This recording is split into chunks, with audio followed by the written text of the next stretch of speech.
Sa Tacloban City, nangangampanya naman ang mga pambato ni Pangulong Bongbong Marcos sa pagkasenador. Aminado silang may epekto sa kanilang kampanya ang pag-aresto kay dating Pangulong Duterte. Yan ang agenda report ni Zandro Ochona, nag-uulat ng live mula sa Tacloban City. Zandro, ano pa ang mga sinabi ng alyansa tungkol sa issue? At may reaksyon na rin ba ang ilang mga kilalang mambabatas? Corina, sa tingin nga nila ay may epekto sa kanilang kampanya itong pag-aresto sa dating Pangulong Rodrigo Duterte. Pero bago yan, sa isang open letter ng isang netizen, hinikayat nito na si dating Pangulo at Pampanga Representative Gloria Macapagal Arroyo ay magsalita na tungkol sa pag-aresto kay dating Pangulong Rodrigo Duterte na tumulong sa kanya noong ginigipit siya ng mga nakaraang administrasyon. Maaari daw kasing mas pinili ni Arroyo na manahimik dahil sa mga pabor na nakukuha niya mula sa kasalukuyang administrasyon.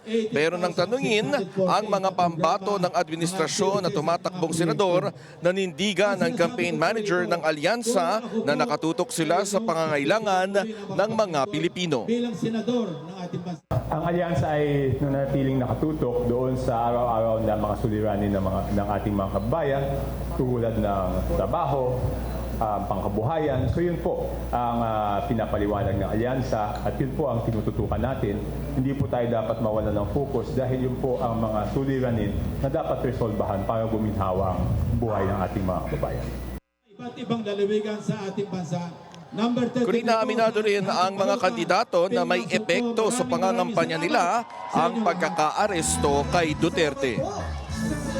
Siyempre mayroong epekto kasi hindi natin maikakaila na marami ring taga-suporta si President Duterte, rightly or wrongly, siyempre nandun yung kanilang sentimiento para sa kanya. But tayo naman, instead na tumulong tayong mag-escalate, no? Makadagdag pa tayo sa mag-escalate yung divisiveness, mas maganda siguro tumulong na lang tayo mag-de-escalate. Inaksyonan mo kung ako'y nakaahon. Aminado naman si Senador Francis Tolentino na ikinalungkot niya ang sinapit ng dating Pangulo. Pero pinasalamatan din niya ang Embahada ng Pilipinas sa The Hague. I would have to personally commend our embassy in The Hague for the efforts done and for following the mandate of the Vienna Convention on Consular Relations by providing the necessary assistance to President Duterte. Tama po yun. Trabaho po yun. Kahit sinong Pilipino, tulungan nila.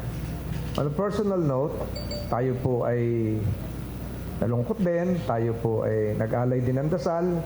Hindi lang para kay Presidente Duterte, kundi sa bansang Pilipinas. Nung naging bida po ako po Nagpaalala naman si Makati Mayor Abby Binay. Mainit ang mga ulo ng mga tao, pero sana bigyan natin ng pagkakataon yung ICC na alam naman natin na magiging patas. Para hindi naman nga sinasabi na guilty siya. Kaya nga may proseso, kaya nga may trial.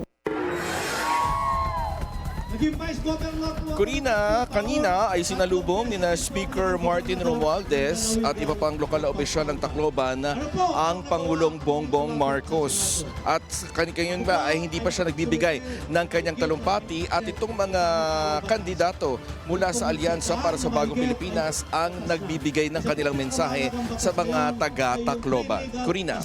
So Sandro, masasabi natin wala pang komento si Pangulong Bongbong Marcos dito sa sinapit ni FPRRD.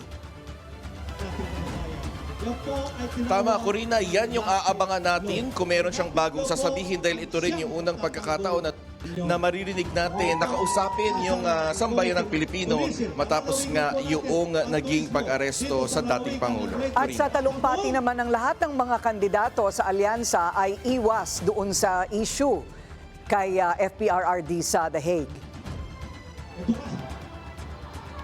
Corina, hindi binabanggit dito on ground, dito sa mga taga-Tacloban. Doon kanina sa press conference ng media, nung tinanong namin sa kanila, medyo matipid din. Pinilit nilang iwasan, pero nga tila hindi talaga ito maiiwasan dahil ito nga yung usapin simula nung nangyari nga yung pag-aresto sa dating Pangulo. Corina.